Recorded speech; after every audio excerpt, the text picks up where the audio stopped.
Alors, je souhaiterais la bienvenue à tous pour débuter officiellement cette présentation. Alors, mon nom est Isabelle Champagne, je suis directrice des communications et du marketing à l'ACMAT. Je passe la parole au président du conseil d'administration, M. Dominique Bélanger. Alors, bonjour à tous. Je vous souhaite la bienvenue à tous les membres pour cette 81e Assemblée générale. Aujourd'hui, je propose Maître Denis Godbout, avocat au cabinet Legault, Joly-Tifo et membre du conseil d'administration de l'ACMAT pour agir comme secrétaire d'Assemblée. Donc, est-ce que quelqu'un seconde? Oui, voilà. Est-ce que quelqu'un pourrait seconder cette proposition?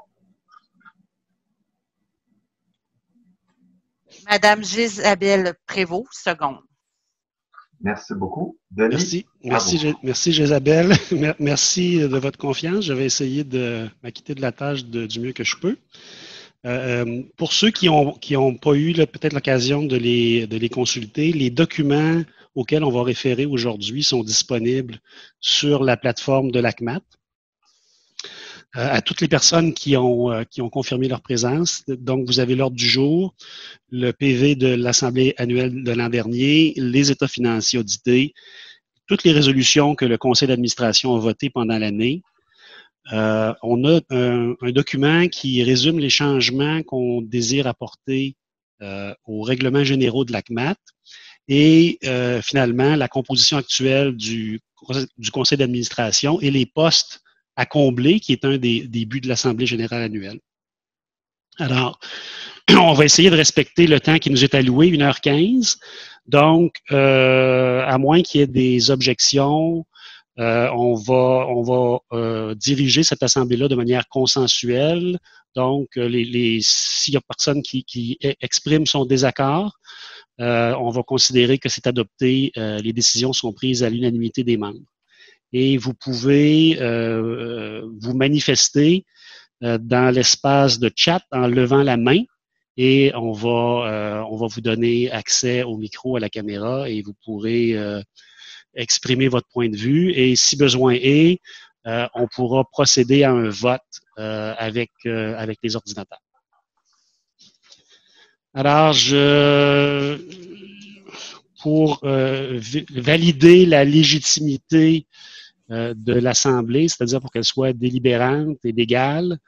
Et l'avis de convocation doit être communiqué aux membres dans les 10 jours précédents, ce qui a été fait le 12 avril. L'Assemblée doit être tenue dans les 4 mois de la fin de l'Assemblée financière, donc on est dans les temps, tout juste. Et pour avoir le quorum, on a besoin de 3% des membres en règle actuellement. On a 965 membres. On me dit que le quorum nécessite 22 entreprises représentées. Est-ce que Isabelle peut confirmer que le quorum est atteint? Tout à fait. Nous avons avec nous 23 personnes. Alors, je déclare qui sont présentement arrivées, mais on va être plus, on a plus d'inscrits, fait que ça va suivre.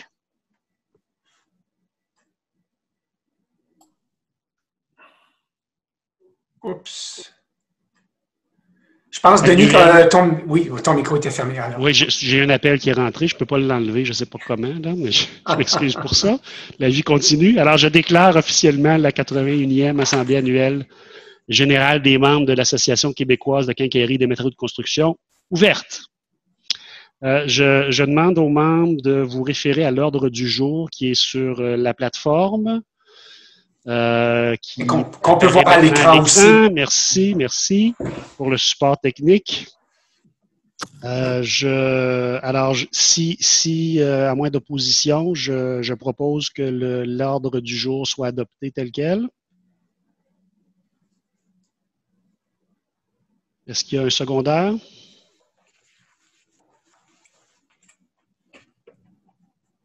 Donc, Paul Faulkner, seconde. L'ordre du jour est adopté.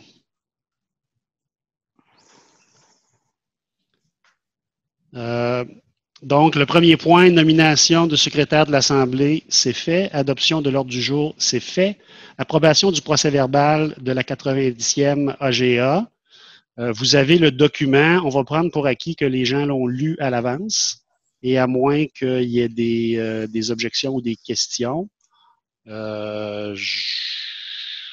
ou que les gens aient besoin de plus de temps pour le consulter. Je vais proposer que le procès-verbal soit adopté tel quel. On peut peut-être laisser quelques instants aux gens de le réviser rapidement. Et je précise que la personne qui secondera doit être parmi les gens qui étaient présents à cette assemblée l'année dernière.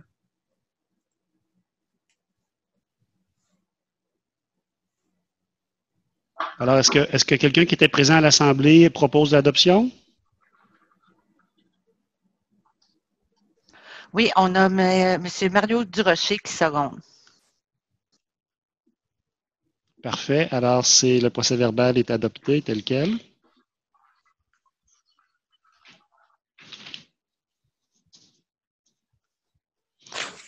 Le point suivant à l'agenda, à l'ordre du jour, c'est le rapport de gouvernance par le président du Conseil, Dominique Bélanger. Dominique, à toi la parole. Merci, Denis. Alors, bonjour à tous. Je dois d'abord avouer être heureux de vous retrouver aujourd'hui, même virtuellement.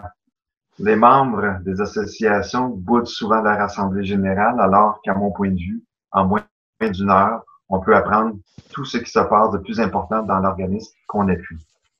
Et surtout, comme membre, c'est la meilleure occasion de questionner ce que nous priorisons comme dossier dans votre intérêt.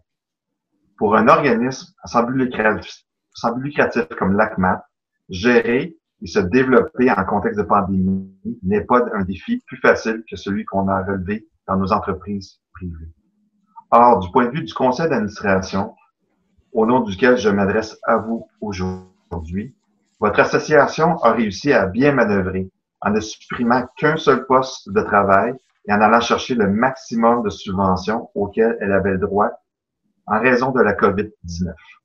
Ce qui a permis à l'équipe d'assurer une vigie de nos intérêts comme membres, de vos intérêts comme membres, et même de passer régulièrement à l'attaque pour nous défendre et nous promouvoir. Le conseil d'administration a pour sa part veillé à ce que, malgré l'urgence que commandait la gestion de crise, aucune décision précipitée ne soit prise, la panique étant de mauvaise conseillère. J'aurais même d'ailleurs souligné le travail de contrôle et de conseil que nos deux comités ont exercé depuis 12 mois. Donc, le comité d'audit, formé des administrateurs dont vous voyez les noms à l'écran, s'est assuré d'obtenir une gestion des risques financiers afin que les gestes commis au nom de l'ACMAT puissent ne pas nous abîmer durant la crise, même nous faire progresser comme association et comme industrie. Les autres administrateurs impliqués sur le comité de gouvernance, dont on voit le nom et titre à l'écran, sont restés en état de veille afin de préserver notre réputation, notre image, et que la crise ne nous force pas à contrevenir à des principes d'équité et de transparence. Ce qui m'amène à vous parler de quelques faits saillants de la trentaine d'heures que chacun de mes collègues et moi-même avons passé ensemble par Zoom, forcément par le biais de 7 réunions formelles, plusieurs échanges courriels et appels. À la réunion du 23 juillet 2020, il nous a fallu complètement revoir le budget voté en janvier, en raison de la survenue de la pandémie, laquelle forçait l'association à annuler certains de ces événements et à solliciter les gouvernements pour l'aider à traverser la crise. À la réunion du 8 octobre 2020, on a mis la crise entre parenthèses pour réfléchir à nos outils technologiques et se rendre compte que la gestion du membership et des projets nécessitait une plateforme conçue pour ce genre d'activité et liée directement à notre système comptable. Il a donc été résolu d'autoriser un appel d'offres afin de doter l'ACMAT d'outils de gestion de communication permettant d'améliorer les relations et les transactions avec les entreprises membres. C'est à cette même réunion que les administrateurs ont demandé à la permanence de consigner sous forme de résolution l'impact des principaux dangers qui attendent l'organisme, la probabilité qu'ils surviennent et les moyens de mitigation à notre portée. 6 variables ont été identifiées. On les voit à l'écran avec des pistes de solutions en cas de dérapage. Le 18 novembre 2020, les administrateurs ont résolu de rayer la dette cumulée de bienfaits ici de l'ordre de 112 000 afin de protéger cet organisme en démarrage, donc encore fragile. La réunion du 21 janvier 2021 a permis aux administrateurs de jeter un regard neuf sur l'association avec le dépôt d'un tout nouveau budget, donc d'un programme d'activité réinventé en raison de cette crise sanitaire. Les administrateurs apprenaient aussi au même moment que cette nouvelle année allait se construire sur des bases solides, puisque l'exercice volatile de l'année 2020 se soldait avec un grand soulagement vers un surplus financier, comme les vérificateurs vous le confirmeront tout à l'heure. Mais cette première réunion de 2021 allait s'avérer la plus stressante de toutes, puisque notre président et chef de la direction venait d'être choisi pour piloter un autre organisme patronal. Malgré leurs horaires chargés, 4 administrateurs se sont démenés et dévoués pour trouver avec Richard Darvaux un terrain d'entente apte à pouvoir continuer d'utiliser son expertise et son expérience, ses talents et son réseau pendant plusieurs années. Mieux encore, l'avenir de l'ACMAP est en partie dépendant du succès qu'aura l'ambitieux programme Bienfait ici, le nouveau contrat de travail de 7 ans signé avec M. Darvaux prévoit qu'il doit partager son temps entre les deux organismes. Autrement dit, les administrateurs ont reconnu l'apport de notre président et chef de la direction à toute l'industrie et lui font confiance pour relever le défi de développer en parallèle le programme Bienfait ici, sans nuire aux intérêts de l'ACMAP. Ce nouveau mariage a pour effet que depuis le 1er février de cette année, l'opération d'empowerment, ou en français de responsabilisation accrue de chaque employé, est en cours au sein de l'ACMAP.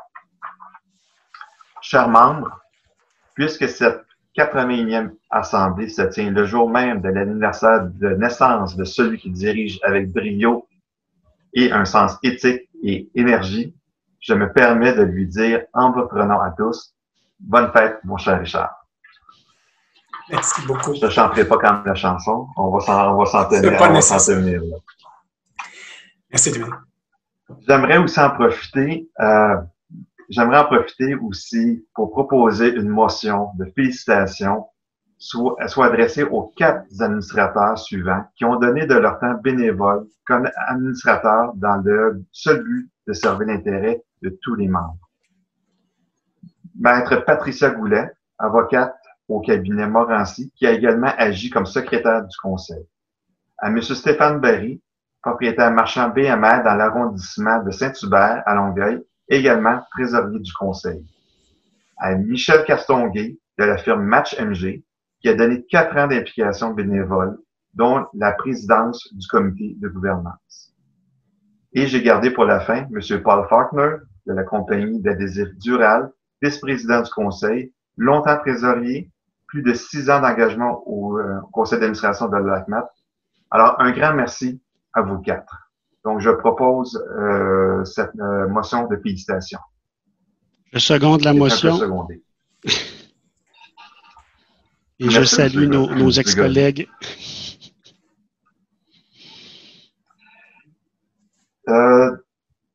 On est rendu au point 4A, Monsieur le Président, la ratification des résolutions du conseil d'administration qui relève de vous, je pense. Oui, parfait. Donc, je propose que l'Assemblée parcourt le document énumérant toutes les résolutions votées.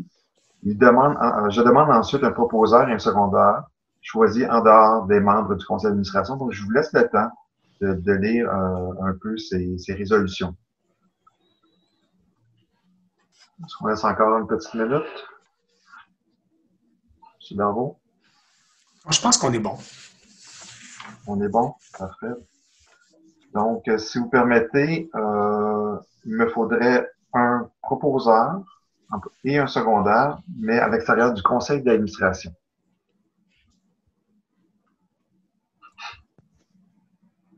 Isabelle, tu peux nous faire le suivi? Oui, tout à fait. J'attends les mains levées. En fait, j'ai M. Marc Rioux qui propose, secondé par M. Jonathan Scarfo. Merci beaucoup. Donc, je redonne la parole à Maître Godbout. Alors, nous en sommes au point 4B de l'ordre du jour, c'est-à-dire une proposition de modification aux règlements généraux de l'ACMAT.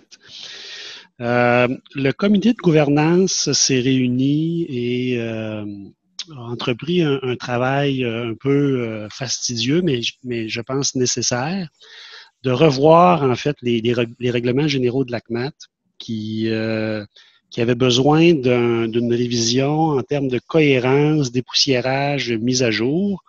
Alors, le comité a travaillé et propose des modifications aux règlements généraux. Il n'y a rien de majeur. J'ai pas vous avez le document qui vous a été envoyé. Là. On propose peut-être une quinzaine de modifications. Est-ce que, Denis, tu souhaites qu'on essaie de le mettre à l'écran? Oui, ça serait peut-être bien. Peut-être, Isabelle, si tu peux essayer de ton côté. Oui, tout à fait. Un petit moment. Alors, c'est les règlements généraux. Monsieur Darvaux, vous pouvez quitter le partage d'écran. Je vais prendre le contrôle. Oh!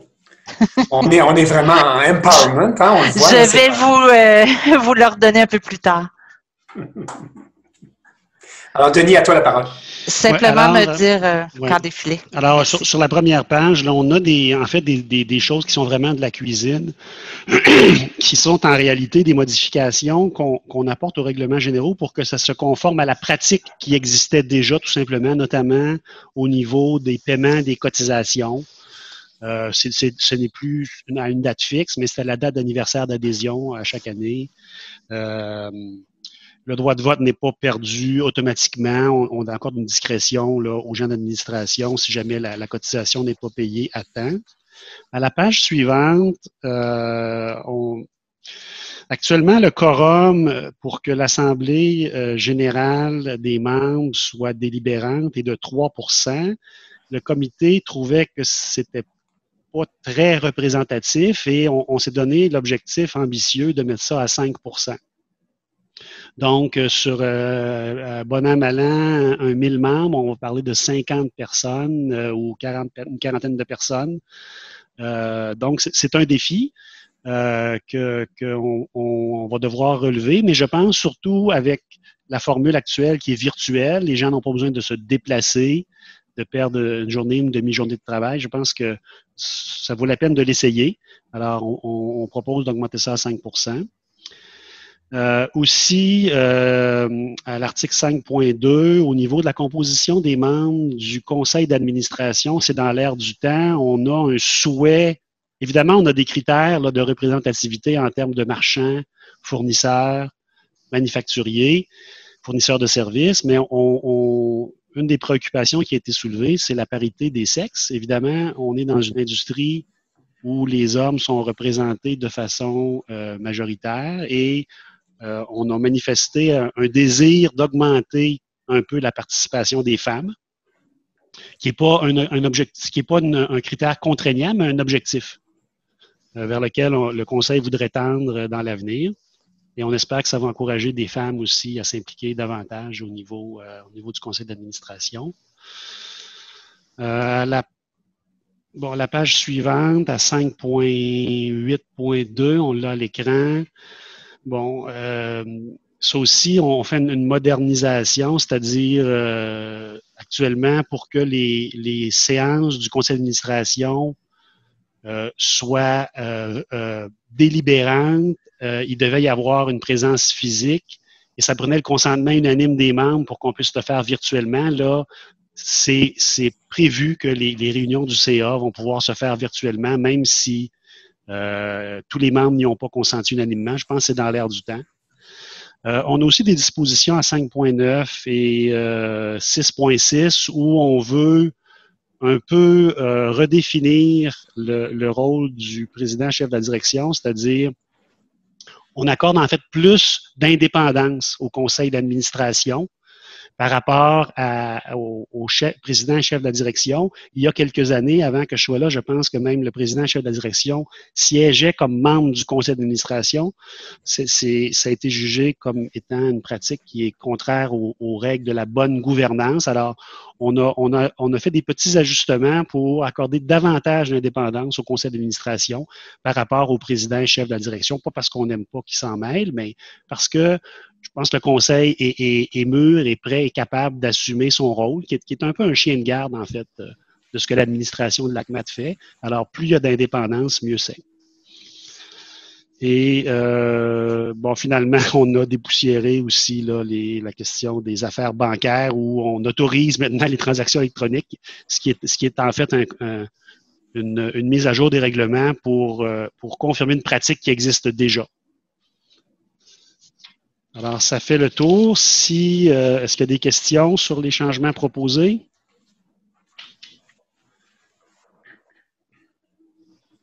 Alors, s'il n'y a pas de questions, pas d'objections, je comprends que les règlements sont adoptés à l'unanimité. Ça prendrait un proposeur et un secondaire tout de même, Denis, pour la forme. Merci, Richard. Alors, est-ce que quelqu'un propose l'adoption des modifications au règlement? Monsieur Diego Mazzone propose. Monsieur. Oui, exact. Ça va nous prendre un secondaire. Exact. Marc Rioux, second. Alors, c'est adopté. Merci. Le point 5 de l'ordre du jour, la présentation des états financiers qui vont peut-être apparaître à l'écran par magie, mais qui ont été envoyés aux membres. En fait, on va donner le contrôle à l'auditeur, Joël Mainville, soit de Drummondville ou de Victoriaville, je ne sais pas où est sa résidence exactement, mais va pouvoir nous mettre ça à l'écran, n'est-ce pas, Isabelle? Oui, tout à fait. Il peut partager au moment qu'il le souhaite. Alors, les états financiers ont déjà été présentés par le vérificateur, par M. Mainville, aux membres du conseil, qui les ont révisés, qui ont posé des questions. On a, je pense, même fait des ajustements mineurs. Sans entrer dans tout le détail dans lequel on est allé au niveau du conseil d'administration, je propose que M. Mainville nous présente les grandes lignes des états financiers en rappelant que les membres sont évidemment bienvenus et libres de poser des questions, de faire des commentaires, mais il revient au conseil d'administration d'adopter les états financiers. Et si vraiment il y avait une incongruité qui nous a échappé, je vous invite à la souligner et le conseil d'administration pourra prendre une décision en conséquence sur les conseils de notre expert comptable, à qui je donne la parole, M. Mainville. Malgré tout, bonjour à tous. Simplement m'indiquer quand vous voulez que je change de page. Oui, vous pouvez descendre déjà, me dire rendez-vous au rapport de l'auditeur, ce qui est les premières pages sous forme de texte que vous avez à l'écran. Donc, les premiers mots que je vais avoir, c'est sur le rapport. Donc, c'est le mandat que vous nous donnez de s'exprimer sur les états financiers de l'ACMAT, au 31 décembre 2020. Comme vous le voyez à l'écran, dans les deux premiers paragraphes, c'est l'opinion. Donc, c'est une opinion en tout point conforme aux normes comptables pour les organismes sans but lucratif, aucune limitation de travail. On a eu toute l'information financière pertinente pour mener à terme notre mandat. Donc, comme le mentionnait, je crois, M. Darvaux tout à l'heure, la présentation a été faite au Conseil le 21 avril passé. Donc, en détail, ce matin, donc pour les membres de l'Assemblée générale, ceux qui sont présents, ce que je veux faire, c'est une présentation plus succincte vous informer sur l'opinion, bien sûr, qui est important pour moi de vous mentionner. Et par la suite, de vous présenter les trois principaux états financiers. Il y en a 4, mais le flux de trésorerie, je n'y attarderai pas. Je ne m'attarderai pas également aux notes aux états financiers et aux annexes qui sont du complément, de l'information additionnelle qui viennent appuyer l'état des résultats, le bilan et le surplus cumulé de l'ACMAT au 31 décembre 2020. Donc, vous pouvez descendre prochaine page, donc où on retrouve les chiffres, qui va être l'état des résultats. Donc, vous voyez, monter d'une page. Bon, l'état des résultats que vous voyez à droite, Donc, en termes de présentation des produits et des charges, donc pour les membres, l'ACUMAT termine avec un excédent pour 2020 de 74 156, comparativement à 16 572 l'an passé. Il y a deux éléments donc, qui viennent expliquer, bien sûr, là, on parlait de subventions salariales qu'a eu droit l'ACUMAT en cours d'année 2020. Si je remonte les subventions, comme je mentionnais, je ne présenterai pas les annexes, et la variance des subventions que vous voyez de 33 000 à 335 000 pour l'année. Donc, en bonne partie, la subvention salariale d'urgence du Canada, il y a un autre programme qui a eu droit, l'ACUMAT. Les activités d'autofinancement que vous connaissez, qui sont passées de 998 000 à 898 000. Donc, on se demande la COVID, bien sûr, qui a eu son impact sur les différentes activités, entre autres galas, activités annuelles, pour certaines qui ont été annulées encore pour 2021. Donc, des revenus totaux d'1 233 000. En termes de charges, on parle de coûts directs assez semblables à l'an passé, de 722 et 749 l'an passé. Les frais d'administration, on a mentionné en introduction, on va dire avec l'organisme bien fait ici pour donner de l'aide à ce dernier, donc 112 000 de contribution. On parlait de radiation de comptes à recevoir, mais de contribution qui a été faite à l'organisme. Et bien sûr, on va dire une portion des frais d'administration, il y avait une portion salaire, loyer, dépenses communes qui était rechargée bien fait ici, qui n'a pas été fait pour l'année 2020. Donc, qui explique l'augmentation des frais d'administration à 333 000. Vous savez, les frais de défense ou fonds de défense, si vous aimez mieux, parce que je sais que vous le connaissez sur le terme fonds de défense, mais point de vue comptable, qu'on vient appeler frais de défense, un montant de 90 912 comparativement à 93 l'an dernier, et l'amortissement sur les biens que possède l'ACUMAT de 11 000. Total des charges, 1 159 000, et pour dégager l'excédent de l'année, de 74 000. Donc, considérant le contexte, bien sûr, subvention salariale, c'est une bonne nouvelle pour l'ACUMAT pour le 31 décembre 2020. Prochaine page, on peut descendre. Donc, ça conclut la présentation au niveau des résultats. Les deux autres états principaux que je voulais vous présenter, si vous descendez, merci.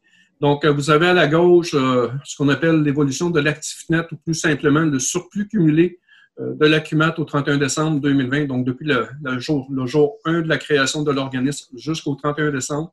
Vous avez deux éléments qui composent le surplus cumulé. La première colonne que vous voyez, c'est les biens que possède l'ACUMAT, donc ce qui est sous forme mobilier, matériel informatique, équipement, une valeur nette de 27, pas de 27, mais de 17 000 à la fin, 17 387. Donc ça, c'est les biens que possède l'organisme. Et la deuxième, qui est la plus importante, donc le non affecté, ce qui est disponible pour le fonctionnement de l'organisme, donc advenant des années plus difficiles. On parle d'un surplus cumulé de 382 000. Et lors de la présentation au conseil, on me posait la question, un surplus cumulé d'un organisme comme l'ACUMAT, ce qui serait normalement, qu'est-ce que ça devrait être normalement? On parle de 25 % du budget. Donc, grosso modo, on parle de 350 000. Donc, vous êtes un peu plus... et le 25 %, ça représente quoi? C'est 3 mois d'opération. Donc, advenant qu'il n'y a pas de source de revenus, donc l'organisme pourrait s'autosuffire pour 3 mois en conservant ses activités et le même niveau de dépenses. Donc, 382 000 de surplus cumulé pour l'organisme au 31 décembre 2020. Le dernier élément que je veux vous présenter, que je trouvais pertinent pour l'Assemblée générale, c'est la situation financière. Donc, je vous ai présenté l'excédent, je vous ai présenté le surplus cumulé. On peut descendre la prochaine page, s'il vous plaît. Donc, ce que vous voyez à l'écran, donc, qui est le bilan, qui est les actifs, les passifs, et bien sûr, la plupart des personnes qui sont présentes sont des personnes en affaires, donc vous êtes très familier avec le bilan. Donc, actif, passif, et qui vient balancer le tout, bien sûr, c'est l'actif net de l'organisme. Pour ce qui est de l'actif à court terme, vous voyez, bien sûr, le surplus de l'année qui a aidé. La trésorerie, le compte bancaire, donc 245 000. Les comptes à recevoir, pratiquement au même niveau, donc tous les services qui sont rendus facturés. On parle de 342 000. Un montant de subvention à recevoir de 34 222 et de frais payés d'avance, donc de dépôts donnés sur des activités, et également assurance et taxes, on parle de 12 908. Donc, un court terme, 635 000. Vous avez les placements, donc dépôt à terme qui a été fait de 64 910 et les biens corporels, je mentionnais, l'actif affecté en IMMO, donc équipement et matériel informatique de 15 605 et incorporel qui consiste principalement le site Internet de 1 782. Donc, total actif, 718. Le passif, pour balancer tout ça, il y a les comptes à payer, donc 133 000 l'an passé, qui sont passés à 203 000 cette année. simplement, on va dire, au niveau des dépenses en fin d'année qui ont été plus importantes, donc incluant les payables payés en janvier 2021. Il y a également la TPS des véhicules qui était plus importante au 31 décembre et les vacances à payer, donc au niveau des employés qui étaient à la hausse versus les dépenses prises et les vacances prises, et les vacances cumulées. Donc, ça représentait 203 000 et de produits reportés, donc de sommes reçues dans le cadre de différentes activités qui étaient principalement au niveau des formations et du gala qui était prévu, donc des montants qui avaient été reçus d'avance de 74 700. Vous avez la dette à long terme de 40 000. C'est le compte d'urgence du gouvernement du Canada. Donc, l'emprunt, vous savez, dans un premier temps de 40 000 avec un boni de 10 000 si on rembourse en décembre 2022. Et la deuxième tranche en novembre 2020 qui est apparue, un 20 000 additionnel avec encore une fois, on va dire, une bonification, si je peux dire, de 10 000 encore une fois. Donc, c'est pour ça que vous voyez 40 000. Donc, ce qu'on doit comptabiliser, qu'est-ce que va rembourser réellement la CUMAT? Bien sûr, elle va vouloir profiter, on va dire, du 20 000 que j'appelle, entre parenthèses, de cadeaux sur le remboursement de la dette à long terme. Donc, là, pourquoi que vous voyez 40 000 et non pas 60 000? Il y a 20 000 de subventions qui ont été déjà comptabilisées au résultat de la CUMAT au 31 décembre. Et pour balancer le tout, bien sûr, ce que je vous ai présenté, investi sous forme de biens 17 387 et le surplus cumulé de l'organisme de 382 pour un total de 399 et 718 de passifs et d'actifs.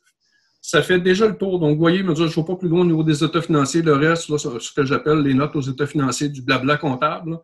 On est obligé de joindre aux états financiers pour les différentes conventions comptables. Et bien sûr, en annexe, vous allez trouver la composition, on va dire, des différents postes au niveau des résultats, donc des différentes rubriques. Donc, pour moi, on va dire, comme je le mentionnais, ce qui est important pour moi, c'est de vous mentionner, on va dire, c'est une opinion sans réserve sur les états financiers de la CUMAT 31 décembre 2020.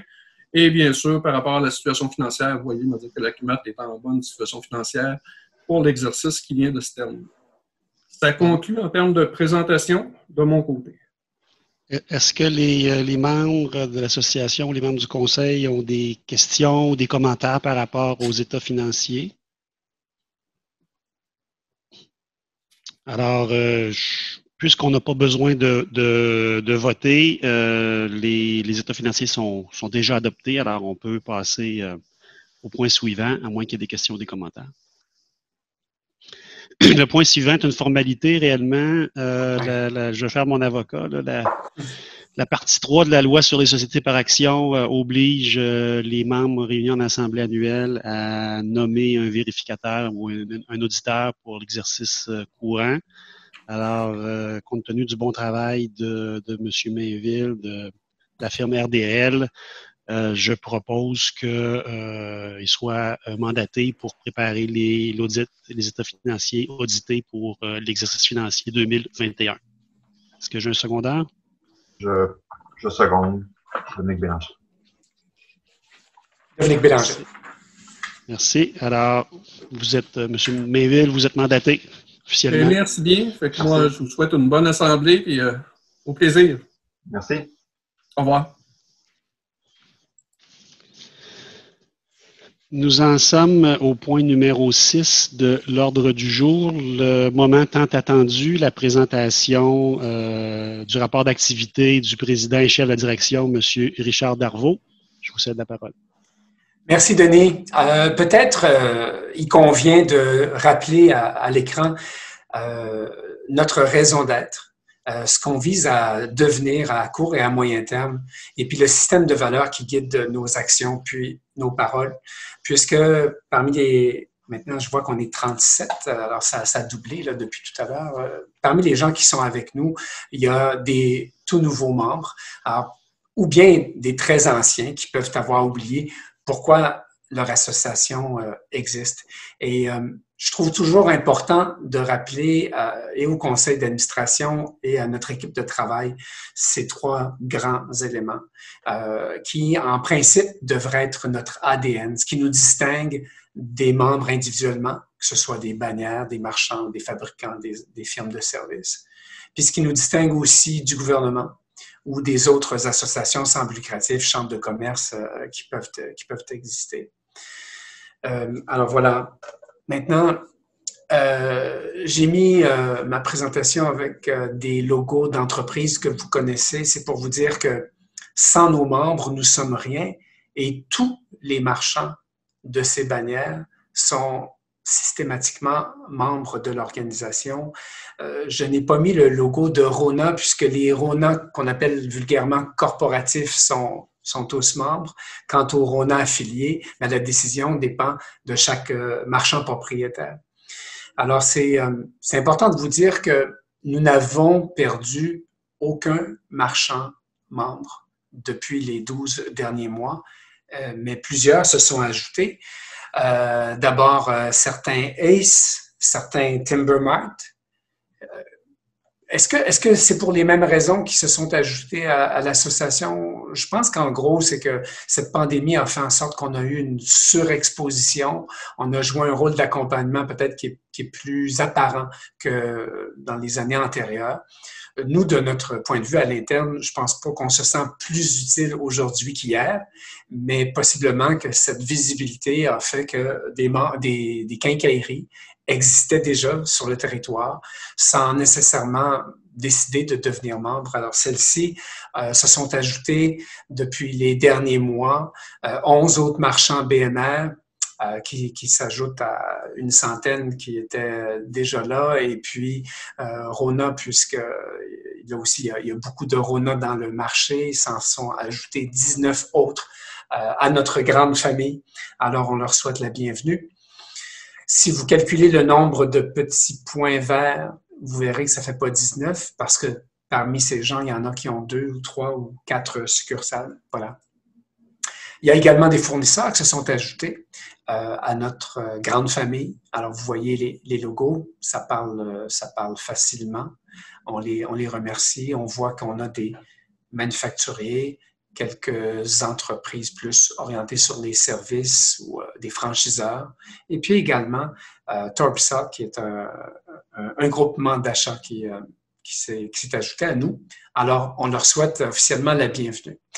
Je vais tenter de résumer en 10 faits qui m'apparaissent dignes de mention ce que nous avons fait depuis un an, bien que ça a été, comme on l'a dit tout à l'heure, une année fort chargée. Et j'ai pensé diviser ma présentation selon les 4 axes complémentaires d'intervention qui expliquent pourquoi on existe. C'est-à-dire, on est là pour informer, vous défendre, former et animer la communauté d'affaires. Alors, ces 10 éléments se déclinent comme suit. Bon, en fait, d'abord, une information à savoir quel est notre rôle quant à l'information.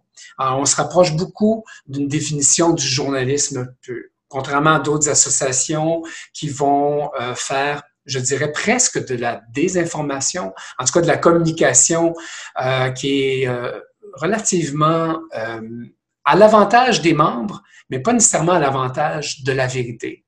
Alors, nous, on essaie d'aller chercher 2 et 3 sources d'informations avant de diffuser. C'est ce qui nous guide quand on informe. Et plus spécifiquement, depuis un an, on a lancé un nouveau magazine qui se distingue par son format, mais j'espère qu'il se distingue surtout par son contenu plus fouillé qu'avant.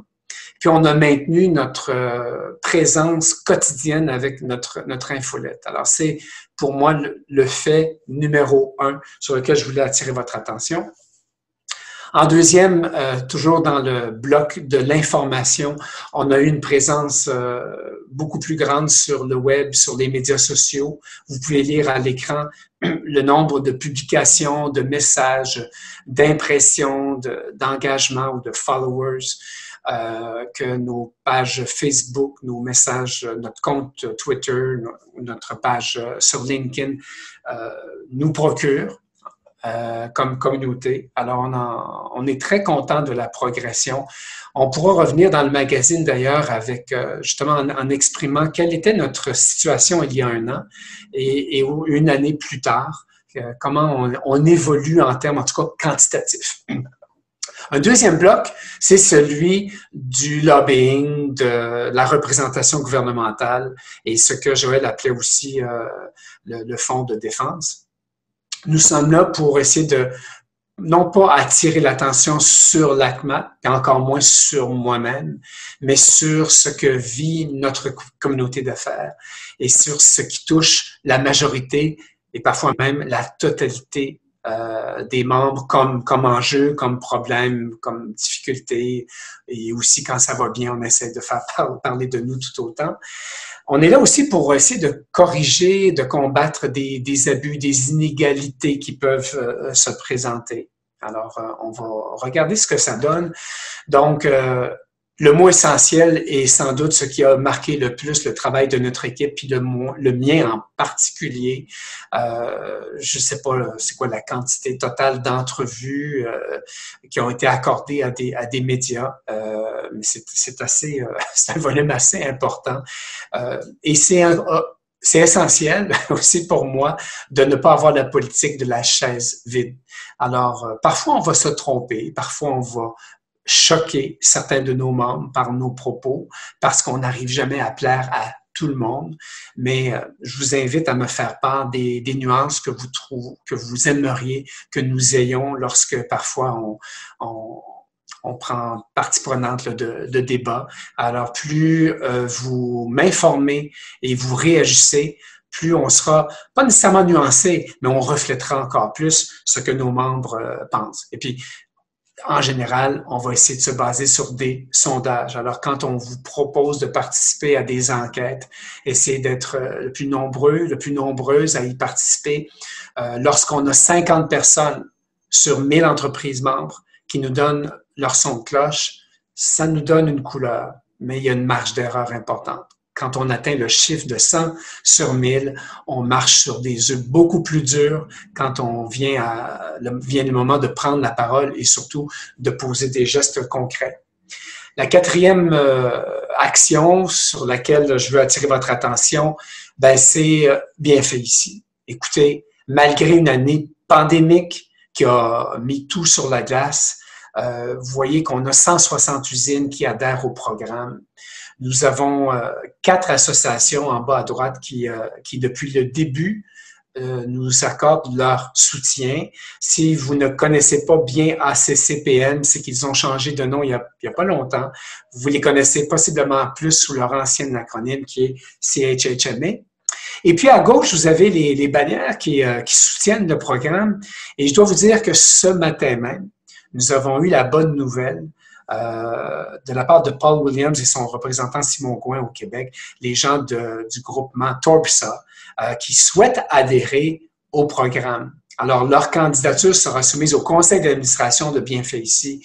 Je me permets de supposer que ça sera une formalité, parce que plus il y a de bannières qui souscrivent au programme et à son code d'éthique, plus il y aura de visibilité pour les manufacturiers qui font confiance au programme. Alors, on en est très content, puis on va les accueillir avec bonheur. Ensuite, on a un rôle de formation qu'on joue principalement avec le collège de l'ACMAT. Pour le moment, on s'en tient à former ou à perfectionner les employés, donc les gens qui travaillent déjà pour le compte de quincailleries de centres de rénovation. Mais vous verrez qu'on va élargir le rôle du collège. Alors, malgré tout, même si on ne vise que les employés déjà en place, le chiffre est frappant. Et puis, je vous dirais qu'il a été arrondi puisqu'on l'a dépassé, tout comme le nombre de quincailleries différentes qui nous ont délégué des employés pour qu'on voit leur perfectionnement. Et ça, ce sont des magasins qui nous viennent de toutes les bannières, de toutes les régions et qui sont de toutes les tailles. Qui aurait cru que le collège ACMAT aurait autant de succès alors que vous cherchez vos employés? Peut-être parce que notre message passe. Vous voulez les garder, ceux que vous avez, ceux qui sont bons parmi vos effectifs? Voyez à leur offrir des opportunités de devenir encore meilleurs. Ils vont apprécier et certains d'entre eux vous seront plus loyaux, puis vous pourrez miser sur eux, sur elles, pour la pérennité de vos entreprises.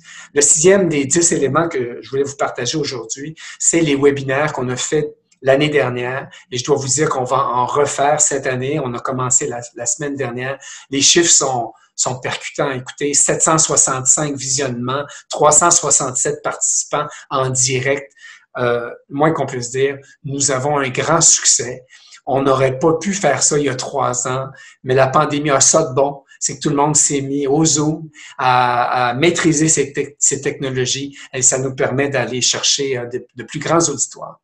Même chose pour la lutte qu'on fait contre le harcèlement au travail. Denis disait avec raison qu'on était encore dans une industrie masculine. Masculine ne veut pas dire machiste, mais on sait que l'un peut conduire à l'autre. Lorsque trop de boys ensemble et pas assez de mixité dans les genres, ça peut amener des dérapages.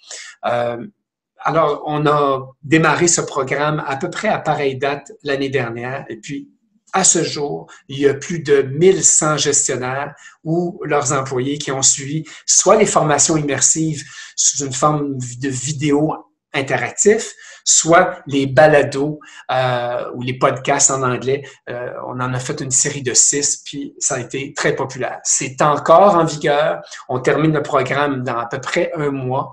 Alors, il n'est pas trop tard pour y participer. Nous avons aussi un rôle d'animer la communauté. Alors, en pandémie, il a fallu se réinventer. Excusez, je sais que le mot est surutilisé, mais j'en ai pas de meilleur parce que c'est pas évident de jouer au golf de façon virtuelle. C'est pas évident de prendre des positions dans un congrès lorsqu'on n'est pas vraiment ensemble pour débattre. Mais je pense qu'on y est arrivé et entre autres, avec le gala. Écoutez, laissons d'abord parler les chiffres. Nous avons eu un achalandage de 3600 personnes qui ont vu la vidéo d'1 heure. Normalement, quand on est en salle au Reine-Élisabeth ou bien au Château Frontenac, on a environ 450 à 500 personnes. Alors, les commanditaires sont heureux. Les finalistes et les lauréats, bien sûr, ont été vus par un bien plus grand nombre. Est-ce que ça veut dire qu'on devrait laisser tomber un vrai gala en chair et en os et en nœud papillon et en robe longue? Non. Mais possiblement qu'on pourra offrir 2 formules l'année prochaine. Les gens qui veulent vivre pour vrai dans une salle seront invités, mais je pense qu'on constate maintenant qu'on peut claironner beaucoup plus fort le talent, la passion qui existe dans notre industrie grâce aux médias sociaux et au web. Le 9e fait sur lequel j'attire votre attention, c'était notre congrès qui a été vraiment décisif. Il porte ce nom, c'est le Congrès des décideurs, mais il n'a pas toujours été à la hauteur de son slogan à toutes les années. Mais en novembre, je pense, le 3 novembre, si ma mémoire est bonne, en 2020, on a voté sur cette série de résolutions et vous voyez que dans bien des cas, ça atteint des pourcentages très clairs qui nous donnaient des mandats d'agir sans équivoque. Et on va revenir sur certains de ces points-là plus tard dans ma présentation. Et le dernier des points, on ne se l'attribue pas, on vous l'attribue. Et d'ailleurs, la citation qui est à gauche sur votre écran vient de quelqu'un parmi vous qui a préféré garder l'anonymat et qui nous disait, qui nous écrivait en fait que la distanciation semble nous avoir rapprochés. Et c'était plus long ce qu'il racontait, c'est qu'en rapprocher l'ACMAT de ses membres, les membres de leur association, mais aussi les clients ont été rapprochés des fournisseurs. Donc, les marchands deviennent plus sensibles aux challenges que vivent leurs courtiers, leurs distributeurs, leurs fabricants. Et on est rendu aussi à sensibiliser, à devenir plus sensible à la relation très fragile qui existe entre les bannières et leurs acheteurs et les fabricants. On voit par ailleurs chez Métro Richelieu et chez d'autres joueurs de l'alimentaire qu'ils sont en train de rénover les contrats qui existent avec leurs fournisseurs. C'est évident qu'en 2021, pareilles discussions vont avoir lieu entre les bannières et les fabricants pour être à la page dans un contexte où on faut être disponible juste au cas et pas juste à temps. Alors, on doit tout revoir nos façons de collaborer. Ce qui nous a permis de vous proposer en début d'année ce thème que je pense qui est rassembleur, qui vous dit que l'ACMAT, plus que jamais, elle est très occupée, donc affairée, à vous accompagner dans vos différents défis. Et d'ailleurs, une illustration de ça, c'est la semaine de la quincaillerie. Certains d'entre vous en ont entendu parler. La 1er de juin, et à l'intérieur de cette semaine d'ailleurs, il y aura la journée de golf, je crois le 3 juin, mais il y a plein d'activités qui sont prévues pour démontrer à la face du monde, à différents paliers de gouvernement, aux médias, que votre secteur, le nôtre, on est en tête dans bien des domaines, puis on veut le célébrer. Et une idée de la programmation de cette semaine est projetée à l'écran. Il y aura une grande conférence de presse qui va mettre à jour le portrait de famille, les parts de marché, la progression au niveau de la part qu'on occupe dans le PIB de la province. Et puis, à chaque journée, il y aura une nouvelle activité qui va être présentée. Alors, je n'ai pas le temps avec vous d'aller en détail parce que je vois qu'on approche les 12 coups de midi, mais on va revenir par notre infolette dans le détail avec cette programmation. Mais je m'en voudrais de ne pas vous souligner la journée du samedi 5 juin, où on a choisi de prendre 4 pleines pages dans tous les journaux quotidiens du Québec. Et pour faire en sorte qu'on puisse en même temps, sur tout le territoire, dire à la population, nous sommes une industrie en croissance, nous sommes de bons employeurs, nous avons des postes à combler et on espère qu'on va ainsi contribuer à combattre la pénurie de la main-d'œuvre. Je termine en vous disant qu'à l'interne, on a 3 chantiers. Dominique, le président du conseil, a évoqué la problématique de base de données qui était plus proche de Excel que d'un vrai CRM, si vous me permettez l'anglicisme. On doit aussi, l'auditeur l'a mentionné, s'assurer d'être autonome sur le plan financier sans avoir besoin de subventions parce qu'elles ne seront pas toujours au rendez-vous. Et puisque je partage mon temps entre 2 organismes, ACMAT et Bienfait Ici, il faut que mon équipe devienne encore plus responsable des dossiers qu'on leur délègue. Il y a 2 chantiers communs avec d'autres organismes qu'on pilote. Alors, Bienfait Ici, c'en est un d'entre eux, mais aussi la question des frais de carte de crédit. C'est l'occasion ou jamais de pouvoir forcer le gouvernement fédéral à nous sortir de cette espèce de programme volontaire où Visa et Mastercard, sur une base vraiment volontaire, décident ou pas de réduire les frais qu'ils imposent aux marchands et pas juste les frais, mais aussi toutes les autres conditions qui sont... C'est un carcan dans lequel vous vivez et il faut arriver à en sortir. Donc, on va faire des pressions avec d'autres organismes. Puis, quitte à aller en recours collectif, j'ai 2 bureaux d'avocats qui s'intéressent à la chose, mais si on peut éviter cela, puis qu'on va vers, non pas une loi spéciale comme pour le port de Montréal, mais une vraie législation permanente de la part du gouvernement du Canada pour mettre fin au code volontaire de Visa et Mastercard, ça serait une bonne affaire.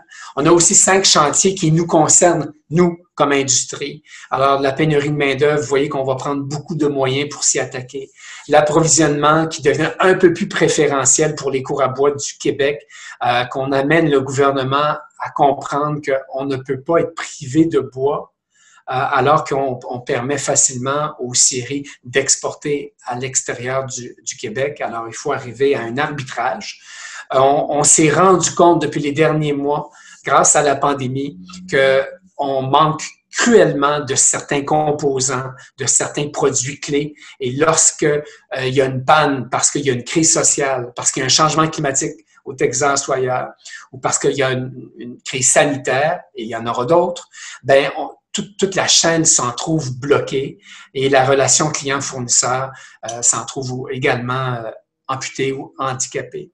Et puis, les 2 derniers points, il y en a un qui vous tient à cœur, je le sais, on a beaucoup de difficultés à obtenir l'oreille du gouvernement sur celui-là, c'est l'ouverture le dimanche ou la réduction du nombre d'heures d'ouverture. Chacun d'entre vous, je parle au commerce qui nous écoute, vous tentez de réduire vos jours, mais si votre concurrent il n'est pas forcé de fermer le dimanche, ben là, vous êtes comme presque obligé de suivre puis d'ouvrir le dimanche, même si ça ne fait pas votre affaire. On essaie de convaincre d'autres secteurs du commerce de détail d'être ouverts à cette idée pour faire en sorte qu'arrive 2 choses, que les employés puissent rester plus longtemps à travailler pour des quincailleries parce qu'on ne les forcera plus à travailler toutes les fins de semaine, mais aussi pour que le client, que ce soit le contracteur ou le consommateur, puisse en quincaillerie trouver plus d'expertise. Alors, c'est clair, si votre commerce ouvre 50 heures au lieu de 75 heures, bien, il y a plus de chances de trouver l'expert en décoration ou en isolation parce que cet expert ou cette experte travaille peut-être 32, 35, 40 heures, mais il ne travaille certainement pas 75 heures. Puis le dernier point, je m'excuse, j'ai sauté trop vite, mais c'est l'économie verte, l'économie circulaire qu'on appelle. On aura le temps d'y revenir. Monsieur le secrétaire d'Assemblée, Denis, j'ai été un peu long, je m'excuse. Alors, je vous redonne la parole. On est rendu à parler d'élections. Merci de votre attention. Avant de parler d'élections, moi, j'aurais une motion de félicitations à présenter à tous les employés de l'ACMAT qui ont vraiment relevé le défi de travailler pendant cette pandémie et en particulier à Richard d'avoir été un porte-parole aussi présent, aussi efficace pour l'ACMAT. Je propose une motion de félicitations. Est-ce que j'ai un secondaire? J'ai ici M. Richard Amiel qui seconde. Merci. Alors, on passe au point... Merci beaucoup, Denis, c'est gentil. On passe au point numéro 7 de l'ordre du jour, la nomination des administrateurs, qui est une autre des obligations légales de l'Assemblée générale annuelle des membres. Je rappelle qu'il y a 10 postes, dont 5 marchands, 3 fournisseurs de produits et 2 fournisseurs de services. Les officiers seront suite à l'Assemblée choisis parmi les membres du conseil d'administration par les membres du conseil d'administration. On a 3 postes à pourvoir cette année et on a reçu 3 candidatures. Donc, à moins de candidatures spontanées de dernière minute ou de désistement ou d'objections majeures, il n'y aura pas d'élection. Alors, j'invite dans un premier temps, vous avez oui, on va diviser, Denis, si tu veux bien, on va diviser la discussion en 3 blocs, les marchands, oui. Ensuite les fabricants, puis ensuite les films de service. Je m'excuse de t'avoir. J'avais pas vu le document être à l'écran. Alors oui. on a cette année Stéphane Barry à titre de marchand qui termine son mandat. Donc, on a un poste à pourvoir au niveau des marchands et on a une candidature qui a été reçue. Nicolas Simon de Novago Coopérative qui gère 17 magasins BMR. Alors, j'invite M. Simon à se présenter brièvement et à nous parler un peu de son entreprise. Bonjour, merci beaucoup, M. Godbout.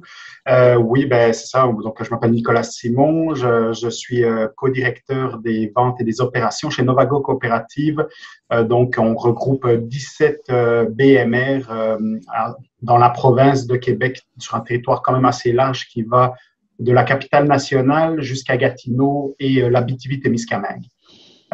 Donc, on a, c'est ça, environ 300 employés qui œuvrent dans nos quincailleries sur ce vaste territoire. Et on regroupe nos opérations de distribution de matériaux via 4 centres de distribution qui appartiennent à Novago dans tout ce vaste territoire-là.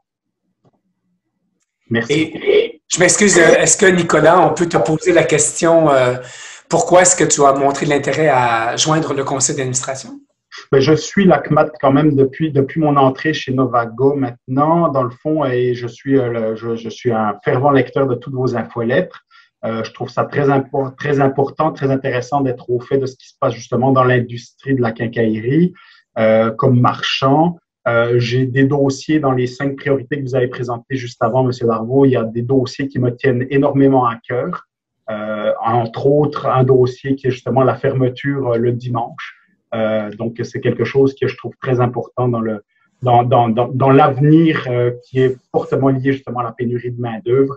Donc, une certaine cohésion là-dedans. Je pense qu'elle ne peut pas ne passer que par 1 ou 2 marchands, mais elle doit se faire en cohésion à l'intérieur de l'association. Et c'est un des exemples.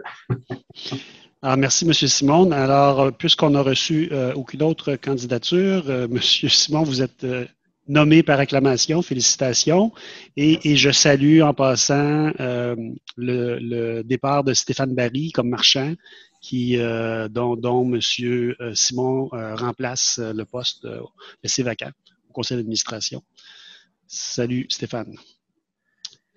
Ensuite, on a Claude Lavoie comme marchand, son mandat de 2 ans vient à échéance. Il s'offre pour un second mandat. Claude est propriétaire marchand de 2 Home Hardware. Alors, puisqu'on n'a pas eu d'autres candidats pour son poste, il est reconduit pour un autre mandat de 2 ans. Félicitations, Claude. Au plaisir de continuer à travailler avec toi au conseil d'administration. Ça complète pour les postes de marchands. Maintenant, au niveau des fournisseurs de matériaux et manufacturiers, on a Paul Faulkner qui quitte. Et donc, on a une candidature qu'on a reçue de M. Félix Buisson de la société Laurentide. Je vais également demander à M. Buisson de se présenter, de nous présenter un peu son entreprise. Merci, Denis. En fait, si je peux faire un petit récapitulatif rapidement de qu'est-ce que c'est Société Laurentide. Société Laurentide, c'est une entreprise de 70 ans, familiale, justement, 3e génération, qui offre dans plusieurs secteurs d'activité, notamment tous intégrés justement avec ce qui a rapport avec la quincaillerie et le monde de la construction au Québec.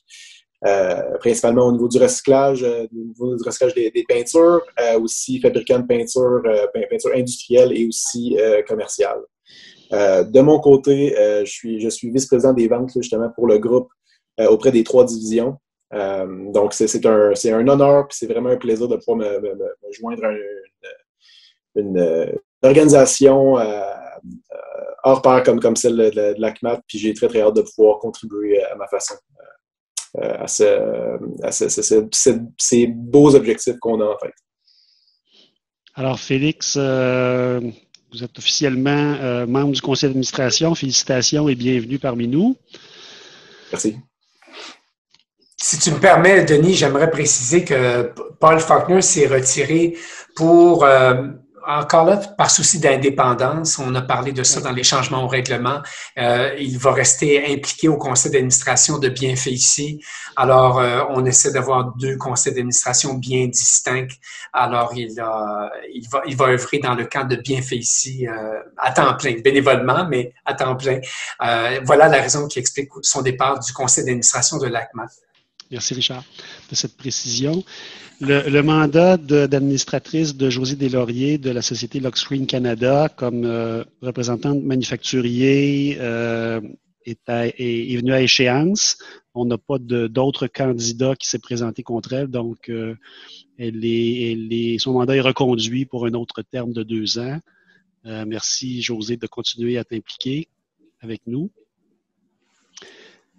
Maintenant, au niveau des fournisseurs de services, Michel Castonguay, son mandat vient à échéance et il a choisi de ne pas se représenter. Alors, merci Michel pour tes bonnes années de service. Ça a été un plaisir de travailler avec toi. Nous avons reçu une candidature seulement, donc celle de Diego Mazzone de JRTech Solutions, que j'ai eu le plaisir de côtoyer, je pense, au gala. L'an dernier, on était assis à la même table. Absolument. Le plaisir de te revoir, Diego, et je vais te demander aussi, comme les autres candidats, de nous parler un peu de toi et de ton entreprise. Parfait, merci beaucoup. Alors, je suis Diego Mazzone, le président de JRTech Solutions. Alors, notre activité principale, c'est de vendre et de supporter des étiquettes électroniques dans des magasins. Le plus grand déploiement des étiquettes électroniques actuellement sont avec des quincailleries ici au Québec. On a à peu près 300 magasins actifs avec nos étiquettes électroniques. Ça fait depuis au moins 13 ans qu'on est le fournisseur des étiquettes électroniques, mais on est rendu le plus large fournisseur d'étiquettes électroniques en Amérique du Nord. Et on commence maintenant avec Canadian Tire et aussi avec Metro et des autres bannières. Mais je rappelle toujours que nos premiers clients et nos client consistant vient toujours de la domaine des quincailleries ici au Québec et on a beaucoup de mes clients qui sont membres avec ACMAT. Alors, actuellement, je me présente au conseil d'administration parce que je crois dans les valeurs de l'ACMAT et maintenant, ACMAT était bien impliqué et ses membres pour supporter GR-Tech Solutions. Je pense que c'est temps maintenant pour moi de me présenter au bord de conseil pour aider le développement de l'ACMAT et de ses membres. Alors, merci beaucoup, Diego. Alors, en l'absence de candidature spontanée ou d'opposition, je déclare les 3 nouveaux administrateurs de l'ACMAT, Nicolas Simon de Novago Coopérative, Félix Buisson de Société Laurentide et Diego Mazon de GR-Tech Solutions, élus. Bravo, félicitations et bienvenue parmi nous. Nous en sommes au point 8 avec 3 minutes d'avance sur l'échéancier. Le moment de la levée de l'Assemblée, à moins qu'il y ait des points, je pense qu'on n'a pas de varia à l'ordre du jour, alors à moins qu'il y ait des peut-être juste, Denis, commentaires. Ben, juste au niveau de la forme, donc la confirmation de l'élection des 3 nouveaux administrateurs, tu la proposais, puis j'ai peut-être échappé le nom du proposeur ou on a oublié de le demander. Oui, excusez, on va respecter les formes. Alors, je propose Nicolas Simon, Félix Buisson, Diego Mazone comme administrateurs. Et M. Marc Leblanc, seconde. Alors, ils sont déclarés élus. Voilà. Merci, Richard. Il faut suivre la procédure. Alors, à moins qu'il y ait d'autres questions, d'autres points, je propose de lever l'Assemblée en invitant les administrateurs et surtout les nouveaux administrateurs qui sont peut-être moins familiers de demeurer en ligne. Il va y avoir immédiatement après la levée de l'Assemblée générale des membres une première réunion du conseil d'administration au cours de laquelle on va procéder à la nomination des officiers. Alors, je propose la levée de l'Assemblée. Qui seconde? Et j'ai M. Moreau Ditulio qui seconde. Alors, merci à tous les membres de votre présence, qu'on souhaite encore plus nombreuse l'année prochaine pour atteindre notre nouvel objectif de 5% de quorum. Je souhaite, comme bien d'entre vous, avoir la chance qu'on puisse se rencontrer éventuellement en personne. J'ai pas rencontré à peu près aucun des membres du conseil d'administration en personne depuis que je suis là. Je suis rentré en pleine pandémie, alors j'ai toujours vécu avec ça, mais j'ai bien hâte qu'on puisse se voir. Donc, entre autres, au tournoi de golf du 3 juin, sur le parcours du Cerf à Longueuil, où j'invite tous les membres à se présenter en grand nombre. Merci beaucoup. Denis. Félicitations pour l'animation de cette 81e Assemblée générale annuelle. Alors, les anciens et les nouveaux administrateurs, en fait, ceux qui sont réélus ou nouvellement élus, vous restez en ligne. Tous les autres, on vous salue et on vous dit à très bientôt. Merci de votre confiance.